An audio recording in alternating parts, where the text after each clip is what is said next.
पूज्य संध्यासीन सन्यासी भाई, अन्यान्य महानुभावगण और ईश्वर के संतानों, आज इस सभा में, इस अधिवेशन पे धर्म इतिहास में रामकृष्ण विवेकानंद के अवदान के बारे में ही हम यहाँ पर विचार विमर्श करने के लिए एकत्रित हुए हैं। दो बड़े दिग्गज विद्वान आप लोगों को इनके बारे में, धर्म के इतिहास के बारे में बहुत ही विस्तार से बताए हैं। अध्यक्ष के रूप में मेरा कर्तव्य रहता है कि इन्हीं के कहे हुए बातों के ऊपर दो चार शब्द निचोड़ के रूप में आपके समक्ष रखने का यही मैं पहले कोशिश करूंगा कि आज हम इनसे क्या सीखे हैं। ये शब्द धर्म अभी इस जमाने पे कुछ ऐसी बात हो गई है कि सुनते ही लोगों के मन पे एक किस्म का घृणा जैसा आ जाते हैं।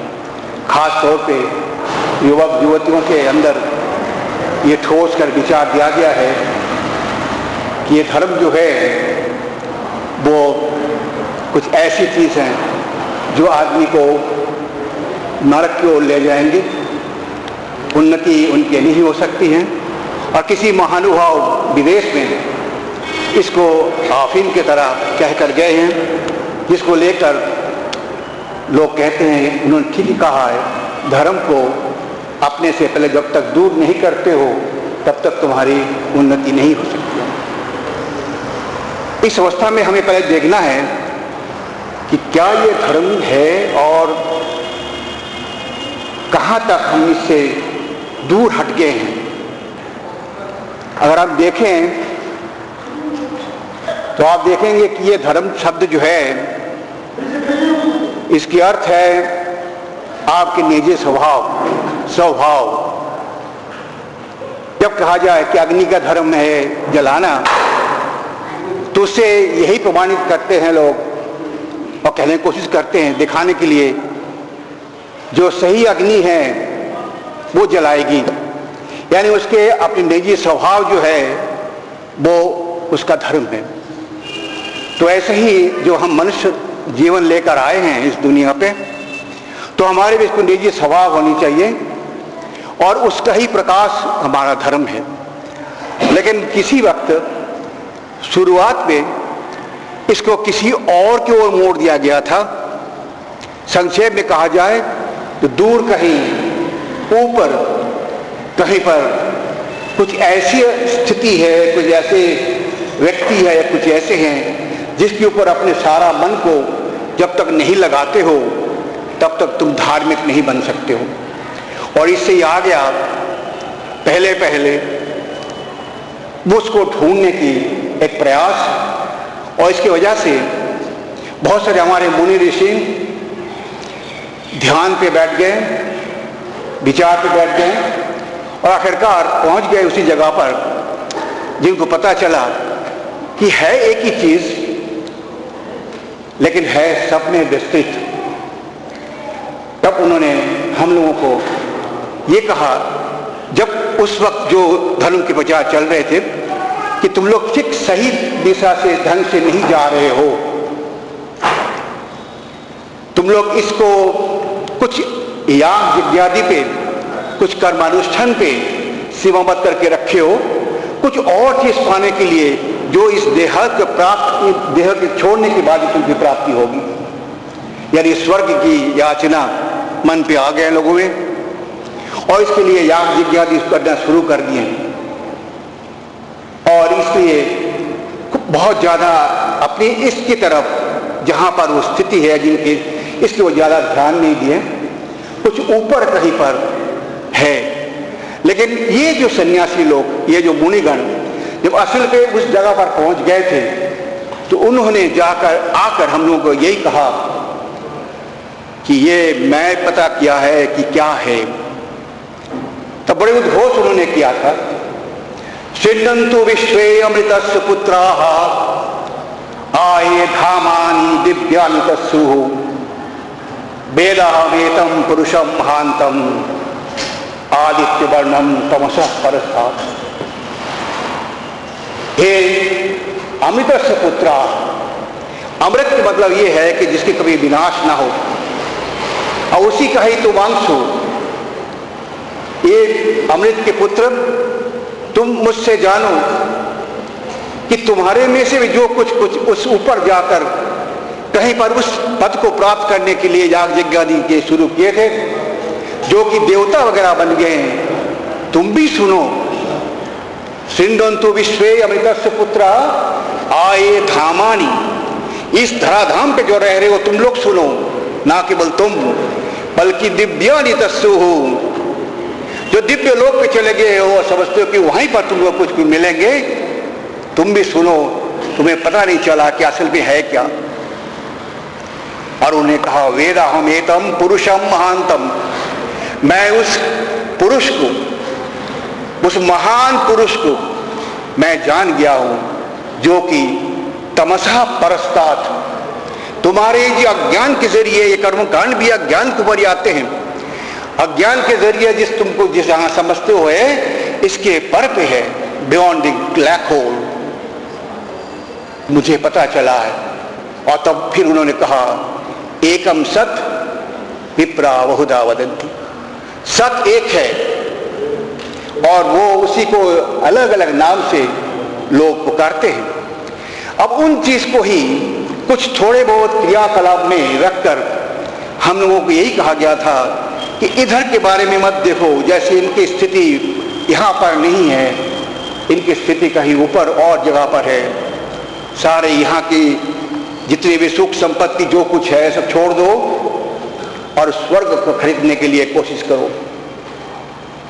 लेकिन उन्होंने ये कहा कि अगर तुमको सचमुच पता करना है कि वो असल में है क्या, तो तुम्हें इसी जगह पर ही उनको देखना पड़ेगा। ये धर्म इतिहास में जब धीरे धीरे को आ रहे थे, तो शुरुआत पहले जैसे ऊपर के थे, तब लोगों में एक डर दिया गया था, एक डर, फियर, जिसके ऊपर सारे धर्म की स्थिति हम लोगों को सिखाया गया था, जिसके 4 पिलर थे और 4 पिलर का नाम रखा गया था FEAR, फियर। डरो डरो डरो, ऊपर कोई है जो तुम अगर उनको संतुष्ट नहीं करोगे, जब तक उनको सारे कुछ देकर उनको संतुष्ट नहीं करोगे, तुम्हारा सत्यानाश हो जाएगा। ऊपर देखते रहे।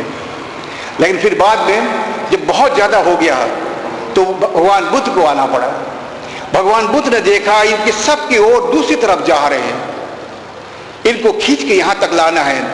तो उन्होंने पहले एकदम इस धरातल में, समतल भूमि में जो कुछ है उसके ऊपर कहते हुए उन्होंने कहा कि तुम्हें फिक्र करने की जरूरत नहीं, ऊपर भगवान है या नहीं है। यहां मनुष्य अन्यान्य प्राणी हैं, इनमें दुख है और दुख को निवारण करने के उपाय है। तुम इस दुख को निवारण करो और इसी से ही तुम्हें मुक्ति प्राप्ति होगी।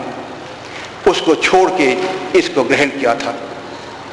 और फिर उसके बाद में और भी आए कि इन सबको अगर लेना है तो कैसे लें। तो वो जो जिनको पहले हम डरते थे उनको फिर अभी प्यार करने के लिए हम लोगों को सिखाया गया है। फिर वही 4 पिलर को बदल के वो LOV, लव ले दिया। और इसके सामने हमारे इस लव को चरम सीमा पे ले गए थे हमारे चैतन्य महाप्रभु। चैतन्य महाप्रभु इसको लेकर आया कि भगवान से प्रेम करो, भगवान से प्रेम करो और इसी से ही सब कुछ प्राप्ति होगी।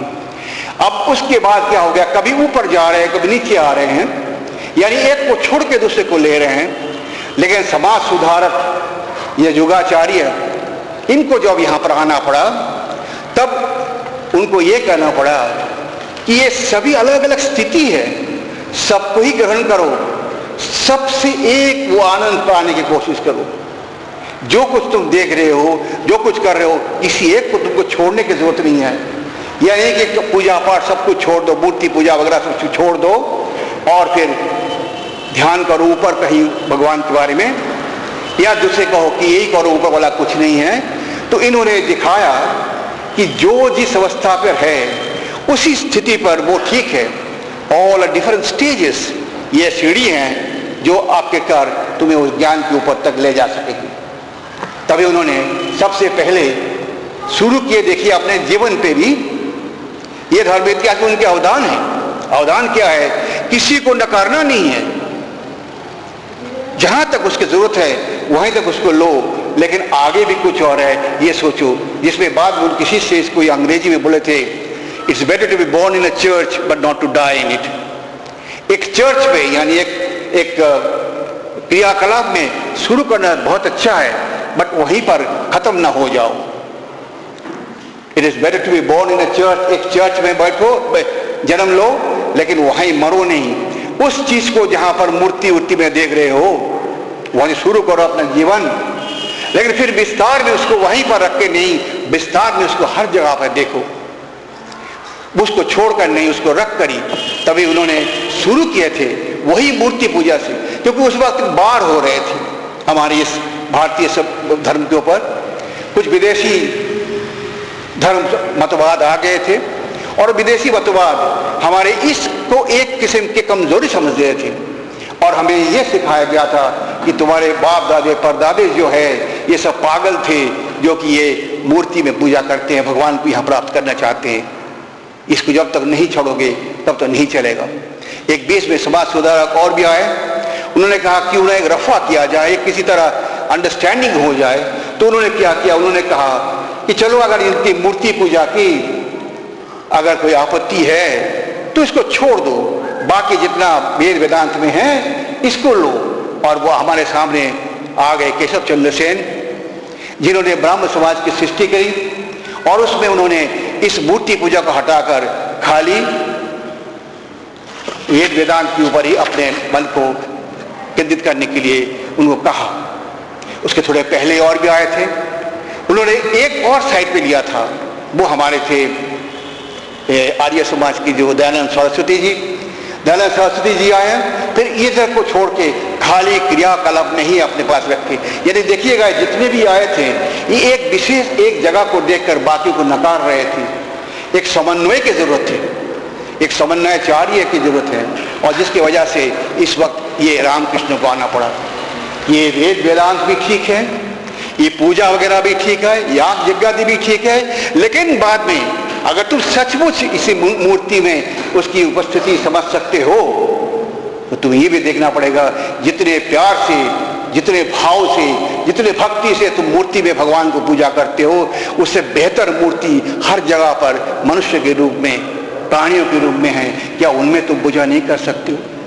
ये दोनों का संतुलन। इसका मतलब ये नहीं कि उसको हटा दो, सारे जितने मूर्तियां हैं सब हटा दो, इससे कुछ नहीं हो सकता है, बेकार है। नहीं, वहां भी है, यहां भी है। शुरू वहां से किया। समाज के भी एक एक बात को देखिएगा, किसी को तोड़ने के लिए नहीं आए थे। यही रामकृष्ण जब अपने साधना शुरू करी, एकदम निचले स्तर में उसी जगह पर समाज की व्यवस्था में शुरू किए थे। वो क्या है कि दक्षिणेश्वर काली मंदिर पे गए, और वहां पर काली मंदिर पे जाके जब साधना कर रहे थे तो उस वक्त वहां के मां काली के प्रसाद ग्रहण नहीं कर रहे थे। क्यों? इसलिए कि एक शूद्राणी ने इस मां को स्थापित किए, अतः मां भी शूद्राणी हो गई है, ये मां काली भी शूद्राणी है, अब इनके प्रसाद मैं ले लूंगा।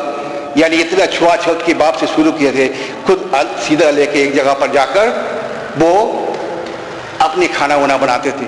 लेकिन फिर बाद में उन्होंने ये कहा, मां तुझे पहले ये कहना पड़ेगा, जो लोग बात कहते हैं कि इस मूर्ति में कुछ भी नहीं है, ये सारे बेकार है, या सच है कि नहीं तू मुझे बता।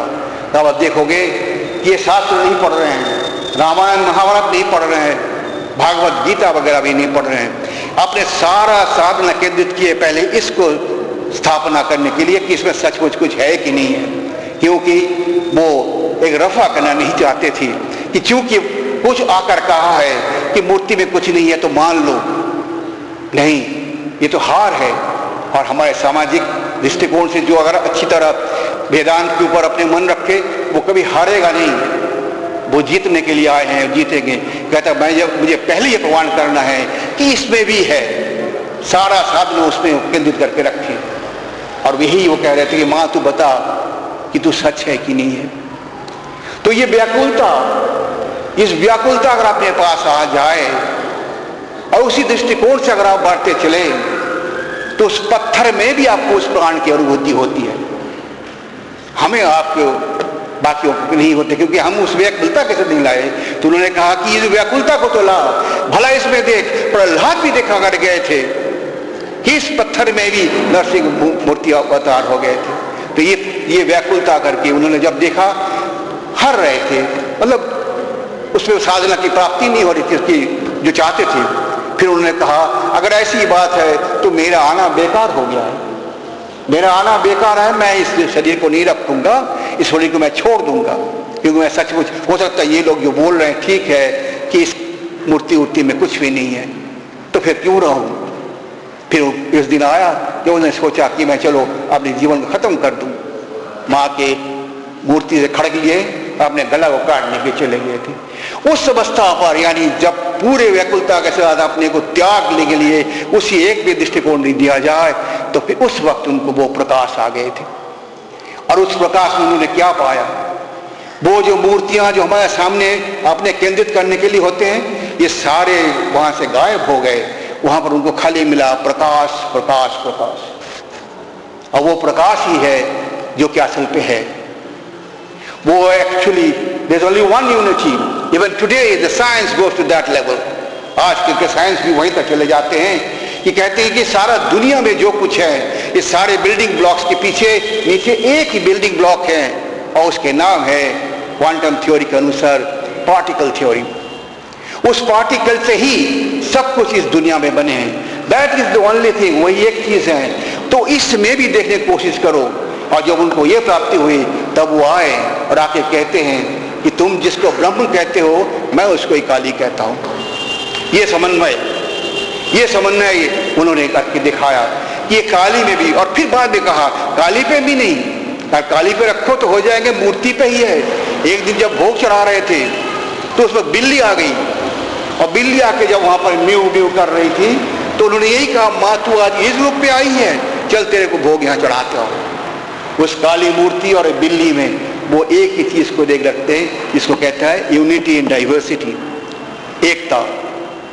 सारे ये विभिन्नता के अंदर देखो, यानी ये सब जगह पर एक ही चीज वर्तमान है। इस चीज को जब तक तुम नहीं देखोगे तुम्हें असल भगवान की प्राप्ति नहीं होगी। ये उन्होंने कहा कि जीवन का उद्देश्य जो है ईश्वर प्राप्ति, और हमें सिखाया गया था ईश्वर प्राप्ति के मतलब हमारे ईश्वर के दर्शन हो। या बांसुरी बजाकर मुरली वाले आ जाए हमारे सामने, या आ जाए धनुष बाण लेकर राम, तभी हमें ईश्वर का दर्शन होंगे। उन्होंने कहा खाली तुम्हारा दृष्टिकोण बदलना है, ईश्वर दर्शन तभी तुम कर सकोगे जब तुम हर एक में उस ईश्वर को देखोगे। इसी बात के ऊपर उस वक्त नरेंद्र नाथ छोटे बच्चे थे, वो भी जगह जगह पर जाके सबको पूछ रहे थे क्या आपने भगवान को देखा। वो सब ही भगवान को देखने के लिए कोशिश कर रहे थे, और सभी ने कहा कि भाई मैं नहीं देखा, मैं नहीं कह सकता हूं। जब ये योगाचार्य के पास आते हैं जो धर्म इतिहास में एक नया दृष्टिकोण दे दिया हम लोगों को, ये के पास जब आए तो उन्होंने कहा हाँ मैं देखा हूं, तुझे जैसा देखता हूं इससे स्पष्ट तरह देखता हूं। सारा वेदांत का निचोड़ ये एक वाक्य में है, तुझे जैसा देखता हूं इससे स्पष्ट तरह देखता हूं। क्या मतलब है कि तुझे जब मैं एक मूर्ति पे देखता हूं, निरंजनाथ दत्त जो विश्वनाथ दत्त के लड़का है, मैं ईश्वर का दर्शन नहीं कर रहा हूं, मैं एक मूर्ति वहां देख रहा हूं। इसके स्पष्ट तरह रूप में जब देखता हूं कि मतलब व्हेन आई लुक थ्रू, जब मैं तेरे को अंदर चला जाता हूं और तेरे अंदर उस आत्मा को देखता हूं जो असल पे है, जिसके लिए सारे कुछ चल रहा है, उस परमात्मा परमेश्वर की स्थिति देखता हूं तो मैं ईश्वर को दर्शन करता हूं। तो एक ठीक होता है लुकिंग एट, एक होता है लुकिंग थ्रू। एक चीज किसी चीज को अगर अलग देखोगे, जैसे उसके ऊपर सतह पे देखोगे तो मनुष्य देखेगा, आपको पशु देखेंगे, पेड़ देखेंगे, बहुत कुछ अलग अलग चीज देखेंगे। लेकिन अगर यू लुक थ्रू, अगर उसके अंदर आप चले जाओगे, उसके अंदर जाके उसके जो असल तत्व है उस तत्व पे पहुंच जाओगे, then only you will find that is only one thing, एक ही चीज है, अलग अलग नहीं है। तो ये सब धर्माचार्य अलग अलग आकर एक जगह पर अपने मन को केंद्रित करके रखे थे। आजकल की दुनिया पे जबकि हमें बहुत किस्म के मतवाद हमारे सामने आ रहे हैं, इस सब मतवाद के साथ लड़ाई करने में अगर हमें चाहिए तो ऐसे एक रामकृष्ण और जिसके ही मूर्त स्वरूप, जिस व्याख्याकार, जिस शंकराचार्य व्याख्याकार थे, उस व्याख्याकारी सूत्र के जो स्वामी विवेकानंद जी थे, इनको हमें लेना पड़ेगा। इनको जब तक हम नहीं लेंगे हम आगे नहीं बढ़ पाएंगे। सही ढंग से आध्यात्मिकता जो हमारे है वो कभी प्रकाश नहीं हो सकते। ये कुछ क्रियाकलाप में ही रह जाएगा, तिलक में रह जाएगा, कंठी में रह जाएगा, घंटी में रह जाएगा और उसी में ही हम अपने को सीमाबद्ध करके रखेंगे। लेकिन वो सब कुछ करते हुए जब हर एक जगह पर उनको देखेंगे तो इनकी जरूरत है, क्योंकि ये अब इस वक्त आए थे जब उनको चारों तरफ से लोहा लेना पड़ा था और इस सब के साथ मिलकर उन्होंने इसके साथ आगे बढ़ाकर हमको दिखाया कि धर्म कोई अलग से चीज नहीं है। अपने जीवन के सारे काम करते हुए थोड़े समय धर्म के लिए भी रखा जाता है। जैसे अभी खाना बनाना है, अभी ऑफिस जाना है, अभी झाड़ू लगाना है, फलाना है, जीवन में एक एक स्लॉट बना कर हम अपने कार्य को अलग अलग कर देते हैं। धर्म ऐसे चीज नहीं है, क्योंकि आपके स्वभाव है तो हर वक्त है, हर चीज को, हर काम को आप उसको रूपांतरित कर सकते हो धार्मिक काम से, धार्मिक भावना से, धार्मिक पूजा से। तभी उनके ये विषय अंग्रेजी में आके उनको कहना पड़ा, start with work and worship. Vivekananda ने बोला ठीक है, वर्क यानी तुम्हारे काम अलग अलग है और वर्शिप पूजा अलग है, शुरू करो वहां से, वही शुरुआत वहीं से हो, स्टार्ट फ्रॉम दैट चर्च, उसी से शुरू करो। लेकिन वहीं पर सीमाबद्ध करके लग रहा। फिर बाद में उन्होंने कहा थोड़ा दृष्टिकोण बदलो। दृष्टिकोण क्या होगा?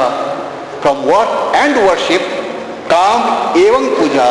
उसके बाद उन्होंने कहा वर्क एज वर्शिप, ऐसे करो जैसे कि तुम पूजा कर रहे हो, ऐसे हद कम करो। झाड़ू लगाओ तब भी करो पूजा, भोग बनाओ, खाना बनाओ तब भी पूजा, ऑफिस में जाओ तब भी पूजा। ऐसे जगह पर नहीं है जब तुम पूजा नहीं कर रहे हो। And when you have that, जब आपके पास वो चीज पूरा आ जाए कि हर एक काम पे ही हम उसी के ऊपर कर रहे हैं, हम हर वक्त धार्मिक है, चाहे सुबह से लेकर शाम तक, इवन स्वप्न में भी हम धर्म हैं।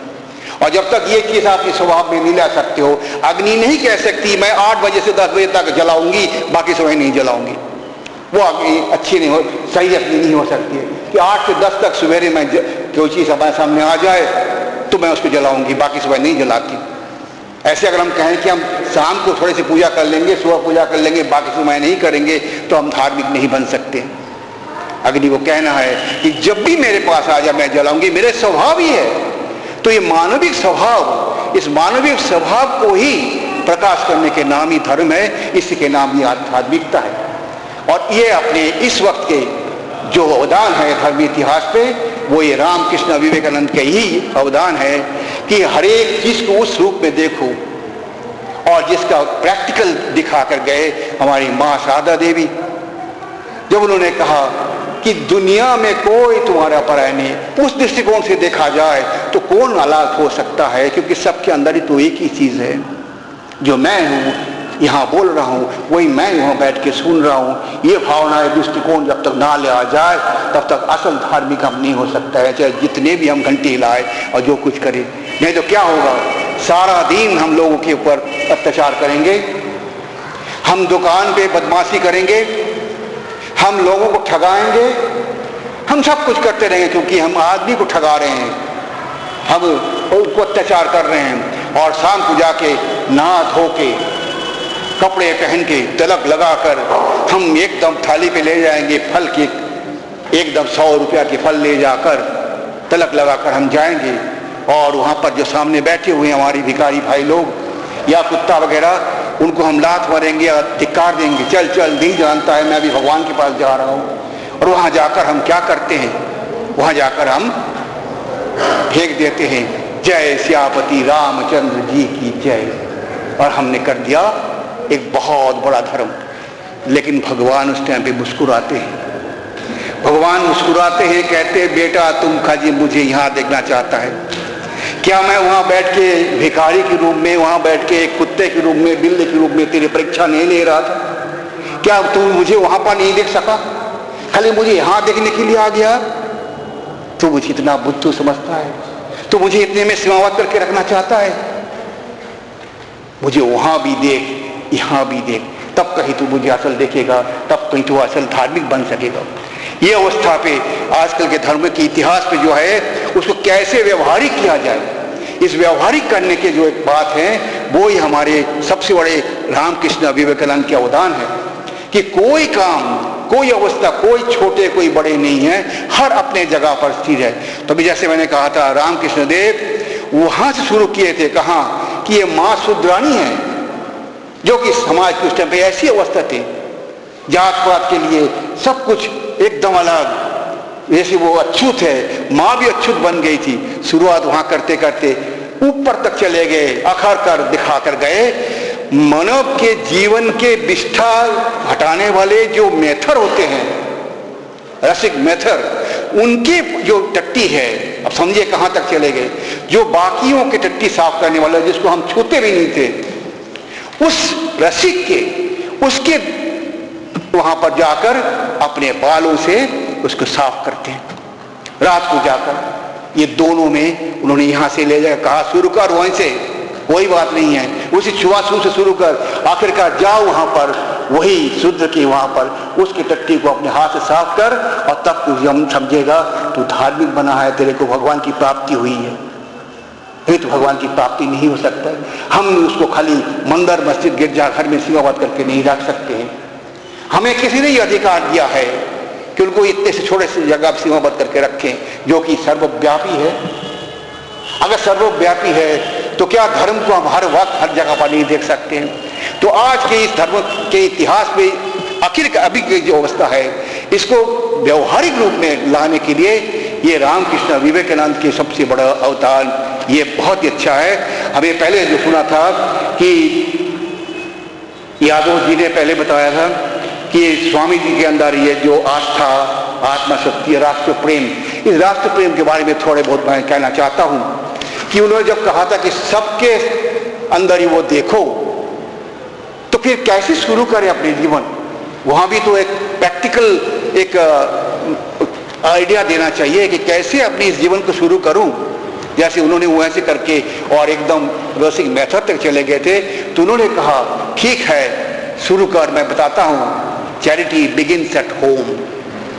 दान अपने घर से शुरू होते हैं।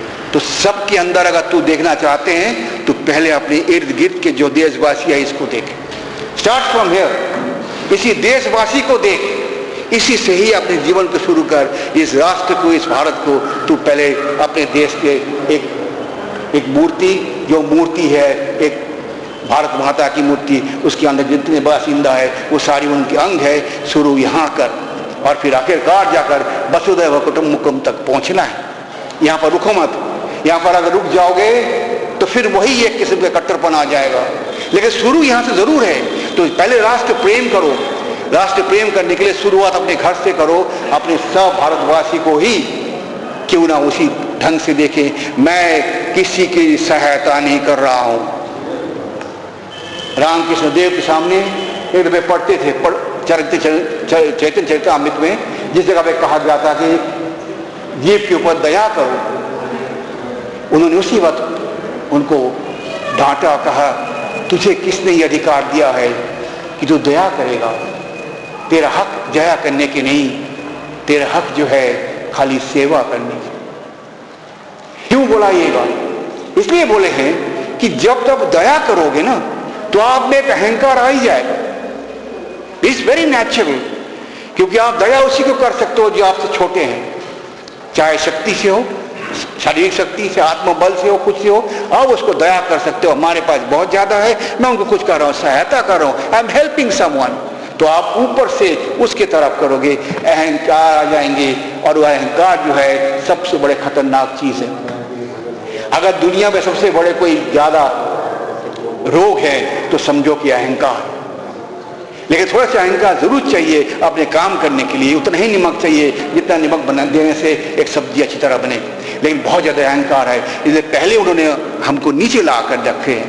स्वामी जी ने पहले कहा कि first renounce and then service, renunciation and service. और रिनाउंस क्या है? यही रिनाउंस है, यही अपने त्याग है। क्या त्याग है? अपने अंदर के जो अहंकार है इसको पहले त्याग करो। First renounce your that self एगो। जब तक ये नहीं होता है आप सेवा नहीं कर सकते हो। और सेवक कौन होता है? सेवक छोटे होते हैं, छोटे बड़े को सेवा करते हैं। पहले सब उठा लो, सब उठाकर अब भगवान की उस स्थिति पे ले जाओ, ईश्वर की स्थिति पे ले जाओ और अपने आप को सेवक समझो। जब इस अवस्था पे तुम आ जाओगे तब तुम सचमुच उनकी पूजा कर सकोगे। जब हम भगवान के पास जाते हैं हम कभी नहीं कहते ले भगवान ये तेरे पास पे फेंकता हूं। वहां जाकर हम नम्रत हो जाते हैं और वहां पर हम साष्टांग प्रणाम करते हैं, तब कहीं उनकी हम पूजा उनके सामने अर्घ रखते हैं। तो ऐसे ही अपने आप को पहले नीचे लाओ, रिनाउंस फर्स्ट दैट वन। ये रिनाउंसिएशन, ये त्याग जब तक नहीं होते हैं अहंकार हमको एकदम धीरे धीरे खा जाते हैं। बहुत सारी संस्थाएं हैं, आप देखोगे बहुत संस्थाएं हैं, बहुत लोगों को सेवा करते हैं, लेकिन हर वक्त वो कहते हैं हम उनको सहायता करते, वी आर हेल्पिंग देम। तो उसके अंदर वो पूरी चीज रह जाता है। पहले उसके नीचे लाओ, कम डाउन, बहुत नीचे आ जाओ। तभी उन्होंने कहा, स्वामी विवेकानंद ने कहा, किस दृष्टिकोण से दोगे? जब किसी भिखारी भाई को भी कुछ दे रहे हो, मनी मन कहो हे भगवान मुझे तुम्हें ये मौका दिए हो तुम्हारी सेवा करने के लिए। ये नहीं कि मैं तुम्हें ये दे रहा हूं, ले 4 पैसे। स्वामी जी ने कहा था ले 4 पैसे, उससे कुछ नहीं होता है, उससे बेहतर है मत दो। मनी मन आप उनके ऊपर श्रद्धा निवेदन करो, क्योंकि तुम भी यहाँ पर बैठे हो, वही जो परमेश्वर परमात्मा ऊपर है वही यहाँ पर है, क्योंकि उसको छोड़कर कुछ नहीं है। तो इस अवस्था पे हम इस संस्था को हमें दिया गया है, इस रामकृष्ण मिशन को दिया गया है कि तुम यहाँ पर आकर पहले लोगों की जो असल की इस वक्त की जरूरत है उस चीज को दो, उसी को ही पूजा होगी। अगर कोई भूखा आदमी आ जाए तो वहां पर सबसे ज्यादा पूजा क्या हो सकता है? क्या बैठ के बोला जाए, बैठ यहाँ पर तेरे को मैं रामचरितमानस सुनाऊं, तेरे को मैं गीता सुनाऊं, तेरे को मैं महाभारत सुनाऊं, तेरी भूख मिट जाएगी? ये शरीर की भूख है, उसमें पूजा की अर्घ एक मात्र है, उनको खाना दो। कोई रोगी आ जाए और कहे मेरे बहुत दर्द है, मेरा फलाना हो गया है, क्या उसमें कहते बैठ जा मैं तेरे को यहाँ पर वही हनुमान चालीसा सुनाता हूं? हनुमान चालीसा खराब नहीं है, लेकिन उस वक्त के लिए दावा दारू ही चाहिए, ट्रीटमेंट चाहिए। ये जो प्रैक्टिकल चीज है, ये प्रैक्टिकल चीज उन्होंने दिखा कर गए कि सब कुछ करो। एक ऑफिस में जो काम करते हैं वो भी अगर सोचे कि ये जो मैं कर रहा हूं मैं देश की पूजा कर रहा हूं, ये टाइपिंग कर रहा हूं या मैं कुछ लिख रहा हूं, कुछ बोल रहा हूं, ये सभी पूजा कर रहा हूं। इस पूजा के दृष्टिकोण से वर्क एज वर्शिप बाद में जब परिणत हो जाएंगे, वर्क इज वर्शिप, काम ही पूजा है। फिर अलग पूजा का नाम भी करोगे और सबकी तरफ अपने दृष्टिकोण ऐसे रख के अपने जीवन को आगे बढ़ा दोगे तो मैं आपको ये गारंटी देना चाहता हूं कि भगवान कभी गुस्सा नहीं करेंगे। अगर उनके मंदिर पे ना जा सको, सारा दिन पे नहीं जा सको तो कभी गुस्सा नहीं करेंगे, क्योंकि तू सारा दिन तू मेरी पूजा कर रहे थे, क्योंकि सारे में मुझको ही तू देख रहा था। तो ये सब में उनको देखना, मोह को कहाँ ढूंढे रे बंदे, मैं तो तेरे पास हूं। लेकिन इस पास में जो है इसको नहीं देख के हम दूर में उसको ढूंढना चाहते हैं, इसलिए हमें प्राप्ति नहीं होती है। धर्म को ठीक तरह अगर आगे बढ़ाना है, ये सारे क्रियाकलाप के बीच में भी उसी हर वक्त उनकी उपस्थिति हमें अनुभव करना है। जो भी अवस्था पे हम हैं, हर वक्त अगर हमारे मन पे जागरूक रहे कि हम धर्म में स्थित हैं, हमारे पास परमेश्वर परमात्मा की ही शक्ति है, उस शक्ति को ही लेकर हम चलते हैं, तो ऐसे काम नहीं आ सकता है जो कि आपके लिए एक बवाल सा हो। माताएं पूछती हैं कई बार, महाराज सारा दिन घर के काम करते करते थक जाती हूं और भगवान के नाम कब लूं? मैं कहता हूं मां सारा दिन कर की रही थी, सारा दिन तू काम तो भगवान की कर रही थी, दृष्टिकोण को बदल दे ना। अभी तू परिवार की जो खाना बना रही है, कहती है अपने पति के लिए बच्चे के लिए खाना बनाने से बवाल है, बवाल है। खाली इसको चेंज करके दृष्टिकोण को बदलकर ये समझो कि हमारे सामने पति, हमारे सामने बेटे, हमारे सामने माँ बाप, वो आएंगे, उनको भोग चढ़ा रही हूँ, उसके लिए भोग बना रही हूँ। तो फिर ये बवाल, इसके लिए आप कह रहे हो कि भगवान के टाइम बारे में सोचने में टाइम नहीं मिलते हैं। आप देखोगे कि हर वक्त आप उन्हीं के साथ रह रहे हो, उनके साथ ही रह रहे हो, हर काम आप अच्छी तरह कर सकोगे। और एक चीज उसने आपको सिखा कर गए हैं, वो क्या है, संसारी लोगों के खास तौर पे जो विवेक स्वामी अपने रामकृष्ण के जो अवतार है वो ये है कि संसारी लोगों को कहा कि कभी ना सोचो कि कईयों ने पूछा था उनसे कि क्या हम गए गुजरे हो गए, हमारे सारे सत्यानाश हो गए, क्योंकि हम ग्रस्त हो गए, हमारे कोई चारा नहीं है क्या? तो उन्होंने कहा है, वही दृष्टिकोण बदल दे। खाली इतना कहा कि सारे जो कुछ देख रहा है उसका मालिक एक ही है, और छोटे छोटे घेरा घेरे बनाकर, एक एक छोटे छोटे घेरा बनाकर तुझे उसके माली बनाकर छोड़ दिया गया है, और वो मालिक वो ऊपर वाला है। तो उसके तेरे को जो कर्तव्य दिया है उसको सही ढंग से पालन कर, और मालिक को खुश करने के लिए उनको सुखी रख, सब कुछ कर, तो तू जाने कि ये ग्रस्त रहते हुए भी तू आगे बढ़ सकते है। लेकिन हम तो नहीं कहते, हम तो कहते हैं ये बस इतना ही है। और साथ में एक चीज और भी आ गया मैंने बनते हुए मैं कहना चाहता हूं कि अगर ये छोटे से घेरे जो मेरे परिवार हैं, इसको मुझे दिया है कर्तव्य के हिसाब से इसको देखभाल करने के लिए, इर्द गिर्द में भी जो और घेरा है वो भी उसके मालिक भी वही है, वो उन्हीं का ही है। अतः यहाँ जितना प्यार से मैं सब कुछ कर रहा हूँ, कर रही हूँ, वो बगल वाले भी जो कुछ है उन्हीं का है, वहाँ भी वही दृष्टिकोण रखना चाहिए, नहीं तो फिर स्वार्थ आ जाएंगे। और जहाँ तक स्वार्थ है, सुबह मैं बोल रहा था, जहाँ स्वार्थ है वहाँ आपकी चरित्र नहीं बन सकता है, वहाँ प्रेमी नहीं हो सकते हो, वहाँ आप कभी भगवान की प्राप्ति नहीं हो सकते। और ज्यों ज्यों आप स्वार्थ को हटा देंगे त्यों त्यों आपके चरित्र बनेंगे, और त्यों त्यों आप जो है भगवान की ओर आगे बढ़ते रहेंगे। फिर उनको ढूंढने के लिए हर जगह पर जाने की जरूरत नहीं पड़ेंगे, इसी जगह पर ही रहकर हम उनको प्राप्ति कर सकते हैं। ये प्रैक्टिकल साइड धर्म के, ये हमें रामकृष्ण विवेकानंद के इस युग के एक बहुत बड़ा वरदान है। इसको अगर हम लें तो अपना जीवन धन्य हो जाए। हम रामकृष्ण स्वामी विवेकानंद, माँ शारदा से यही प्रार्थना मैं करता हूँ कि हमारा दृष्टिकोण बदल दे, हमें उनको हर जगह पर, हर चीज पर, जीव अजीव सब में ही देखने दे। और हमारे ये जीवन जो कि जितने भी हो, 100 साल के तक कहा जाता है, जितने भी हो, वो एक मनुष्य के रूप में अपने धर्म को पूरा प्रकाश करके मनुष्य कहकर हम चले जाए, ना कि किसी और कुछ बनकर।